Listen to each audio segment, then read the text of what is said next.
Ngayong araw nga, iniisip ko mamalengke. Kaso ito yung bumungad sa akin pag open ko ng wallet ko. Buti na lang naalala ko itinago kong 200. Ang dami ko pa namang sinising kumuha nito, tinago ko lang pala. Di pa nga ako nakakaligo dito, kaso lang magta-12 na. Baka wala na tayong abutan sa palengke, babe. Napansin ko kasi medyo napapadalas yung pagkain namin ng delata lately kasi nga mura, tapos ready to eat pa. Kaya kahit magta-12 na, pinush ko pa rin bumili at magluto pa rin. Galunggong sana bibilin ko, kaso 3 piraso na lang, kaya dinagdagan ko na lang ng dalagang bukit. After ko nga bumili nito, pumunta na ako sa nagtitinda ng gulay malapit sa amin. Kayang-kaya naman tulakarin, kaso lang medyo mainit na, tsaka gutom na kami, magluluto pa ako. Sobrang simple nga lang ng pinakbit namin. Bumili lang ako ng 1 kilong kalabasa dito, 2 tali ng sitaw. Pinutol ko nga yung dulo ng mga okra dito para ma-check kung okay pa. Sabi kasi nila ganun daw makikita kung fresh pa yung okra. 10 pesos nga lang yung okra na binili ko. At 25 pesos yung sitaw times 2, 50 pesos. Tsaka 75 pesos na kalabasa. Meron pa naman sukli at palis na nga ako dyan, kaso parang may kulang. Di ako sure kung may bagong pa sa bahay, pero bumili na ako ng 10 pesos. Muwi na nga ako dito kasi magta-12 na talaga. Nagugutom na talaga ako dito, pero syempre pinipilit nating maging healthy kasi mas mahirap pag may sakit. Binigay ko na nga yung 20 pesos pang bili ng baon ng pamangkin ko. Hindi niya na kasi naabutan yung ulam, nagdelata siya. Tinapos ko muna kasi yung cake for pick up din na lunch, kaya hindi ako agad nakabili. Sakto habang naghihiwa ako, tumating yung rider ng Lalamove for pick up. Thank you nga sila kasi ginawa ko daw silang favorite sa Lalamove. Sobrang okay kasi sila mag-deliver, kahit cake yung dala nila, laging safe. Ito na nga, tinuloy ko na nga yung paghihiwa. Maggayat-gayat muna tayo dito, Day. Habang inaasikaso ko nga to, iniisip ko kung tama pa ba yung desisyon ko sa buhay. Medyo nakakapagod pala. Ay, hindi lang medyo, nakakapagod pala talaga. Okay lang yan, kesa naman sa madaling kainin, pero magsisisi tayo sa huli. Sobrang satisfying pala panoorin yung paggayat-gayat.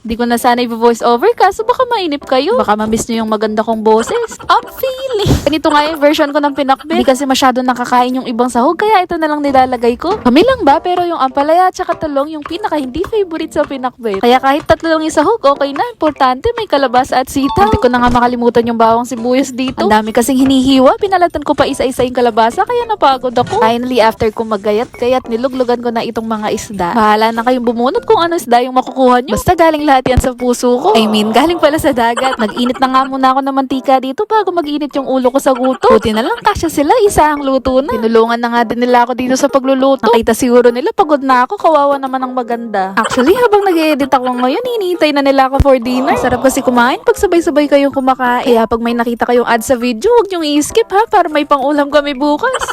Sa tingin ko, nangangalati na kami sa pagluluto dito. Pinapakuluan na nga lang yung gulay, tas patapos na rin yung isda. Kung napansin nyo, sobrang hangin nga dito sa likod namin. Ganito nga pala yung view, dati tong pala yan. Pero parang may tinatayo silang building ngayon. Sana hindi uminit pagtapos na to. Lalagyan na nga ng Knorr cubes yung gulay dito. Kaso wala silang mga label, kaya bahala na kung ano mabubunot mo. Kahit ano naman siguro yun, masarap pa rin naman. Binabandayan ko na nga dito kasi nagugutom na talaga ako. Buti na lang talaga, hindi mainit dito. Tignan nyo, sobrang lakas ng hangin. Na-open ko na nga yung computer dito, niready ko na yung pinapanood ko sa Netflix. Gustong-gusto ko kasing nanonood habang kumakain. Pinapanood ko nga dito yung Agent Kim ba yun? Medyo nabitin nga ako kasi 4 lang pala yung episode niya. Di pa siya tapos. Sana magkaroon na agad ng next episode. Buti na lang yung niluluto ko patapos na. Kasi kung hindi, magwawala talaga ako dito, be. Pero syempre wala tayong karapatang magwala. E di sayang yung paghihintay. Ano ka ba, be? Pinunasan ko na nga ng mga tissue yung mga isda dito para hindi masyadong mamantika. Tsaka na ako sumandok ng isda at pumasok na sa kwarto. Halos wala yung mga kasama ko sa bahay. Nagtrabaho at nag-meeting at tag-school. Kaya nauna na muna kami. Grabe, ito yung pinaka-satisfying na feeling. Pero mas masarap sana to kung bagong ligo ako. Pero okay na yan. Gutom na ako. Mag-aalas 2 na. Kaya that's it for today na muna. Bye-bye!